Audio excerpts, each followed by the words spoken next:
সুন্দরবনের কাঁকড়া কষা খেয়েছেন? যদি না খেয়ে থাকেন তাহলে কিন্তু খুব মিস করেছেন। এবারে কিন্তু একবার বাড়িতে এইভাবে করে ট্রাই করে অবশ্যই দেখবেন। চলুন তাহলে দেখে নেওয়া যাক কাঁকড়াগুলো কী করছে। দেখুন এখানে কাঁকড়াগুলোর একটা করে দাঁড়া কিন্তু ভাঙা, যাতে খুব সহজে এগুলোকে ধরে কাটা যায়। খুব বড় বড় সাইজের হয় এই কাঁকড়াগুলো এবং খুবই ছটপটে, বারবার করে পালিয়ে যাওয়ার চান্স থাকে। তাই এগুলোকে খুব শক্তভাবে এইভাবে এক পায়ে চেপে ধরে এক হাতে ভালোভাবে শক্ত করে দাঁড়াটাকে ধরে এইভাবে করে ভেঙে দেবেন।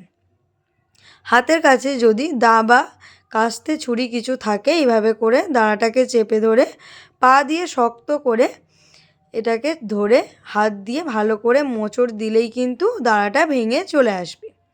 এবারে কাঁকড়াটাকে কাটা কিন্তু খুবই সহজ, যেহেতু এর দাঁড়াটা বাদ পড়ে গেছে তাই কাঁকড়াটাকে এবারে খুব সহজেই কেটে নেব। দেখুন কিভাবে কাটা হচ্ছে।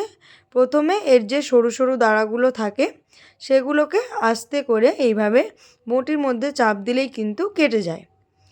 দেখুন হয়ে গেছে আমাদের এখানে 3-4টে কাঁকড়াকে এইভাবে দাঁড়াগুলোকে আগে কেটে নিয়েছি। এবারে মাঝখানের যে অংশটা থাকে সেটাকে এইভাবে কেটে বাদ দিয়ে দেবেন। এটা খুবই নরম অংশ হয় তাই কোনো অসুবিধা হয় না। এবারে একটা শক্ত জিনিস দিয়ে এইভাবে করে ঠুকে নেবেন, তাহলে খুব সহজে খোলসটা ছেড়ে যাবে। ভালোভাবে খোলসটাকে ছাড়িয়ে নেওয়ার পর এটাকে সুন্দর করে পরিষ্কার করে নেব। দেখুন এই যেগুলো বাদ দিয়ে দিচ্ছে এগুলোর মধ্যে অনেক কাদা ধুলো থাকে, তাই এগুলোকে ভালো করে পরিষ্কার করে নিতে হবে। আর যেভাবে কাটছে এইভাবে করে কেটে নেবেন। কাঁকড়া কাটা এমন কোনো কঠিন ব্যাপার না, একটু ধৈর্য সহকারে আস্তে করে কাটলে কিন্তু হয়ে যায়। চলুন তাহলে বাকি কাঁকড়াগুলোকে এইভাবে করে কেটে নিই। যেহেতু অনেক বড় বড় কাঁকড়া তাই এগুলোকে দুভাগ করে কেটে নিলাম। আপনারা চাইলে গোটা গোটাও রাখতে পারেন, কোনো অসুবিধা নেই। এইভাবে সব কটা কাঁকড়া কেটে নিয়েছি। আর সরু দাঁড়া মোটা দাঁড়া সব কিছুই নিয়েছি। দেখুন ঘি কতটা হয়েছে।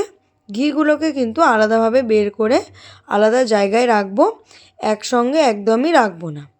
দেখুন তো দাঁড়ার সাইজটা কতটা বড়। আপনারা কিন্তু সুন্দরবনের কাঁকড়া পেলে অবশ্যই এইভাবে একবার রান্না করে দেখবেন। চলুন তাহলে উনানে এবার কড়াইটা বসিয়ে দিই। কড়াই বসিয়ে আমি তেলটা দিয়ে দিলাম, যে কোনো রান্নার তেল ব্যবহার করবেন। এরপর আমি কিছু টুকরো করে কেটে রাখা আলু দিলাম, আর দিলাম সামান্য একটু লবণ আর অল্প কিছুটা হলুদ গুঁড়ো। এই দুটি মাত্র জিনিস দিয়ে ভালো করে আলুটাকে প্রায় 80% মতো ভেজে তুলে নেব। আলুটাকে আগেই ভেজে তুলে নিতে হবে, কারণ আমি বেশিক্ষণ কাঁকড়াটা আলুর সঙ্গে দিয়ে ফোটাবো না। এর মধ্যেই আমি আরও বেশ কিছুটা তেল দিয়ে দিলাম। এবারে আমি এই তেলটাকে ভালো করে গরম করে নিচ্ছি। এরপর আমি দিয়ে দেব বেশ কিছুটা 5 ফোড়ন, 3 থেকে 4টে তেজপাতা আর 3টে বড় সাইজের পেঁয়াজের টুকরো, আর দিয়ে দিচ্ছি 8 থেকে 10টা কাঁচা লঙ্কা। যারা যেমন ঝাল খেতে পছন্দ করেন তারা সেই বুঝে লঙ্কার পরিমাণটা দিয়ে দেবেন। দিয়ে দিলাম 3টে টমেটো কুচি আর অল্প একটু লবণ। পেঁয়াজটা একটু লাল লাল হয়ে গেলে এর মধ্যে 2 চামচ আদা বাটা আর 1 চামচ রসুন বাটা দিয়ে খুব ভালো করে আবারও কষিয়ে নেব। টমেটোগুলো খুব ভালোভাবে গলে গেছে। এবার এর মধ্যে 2 চামচ হলুদ গুঁড়ো, 1 চামচ লাল লঙ্কার গুঁড়ো, হাফ চামচ জিরে গুঁড়ো, হাফ চামচ ধনে গুঁড়ো, অল্প একটু চিনি দিয়ে আবার ভালোভাবে মশলাটাকে কষিয়ে নেব। অল্প একটু জল দিয়ে দেব যাতে মশলাটা পুড়ে না যায়।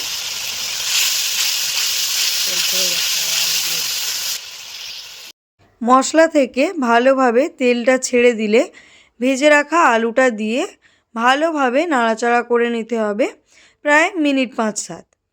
দেখুন খুব সুন্দরভাবে কিন্তু আলুটার সঙ্গে মশলাটাকে কষিয়ে নিয়েছি। এবার এর মধ্যে ধীরে ধীরে কাঁকড়াগুলোকে দিয়ে দেব, আর দিয়ে দেব সামান্য একটু লবণ আর অল্প একটু হলুদ গুঁড়ো। খুব ভালোভাবে আলুর সঙ্গে এবারে কাঁকড়াটাকে কষিয়ে নেব।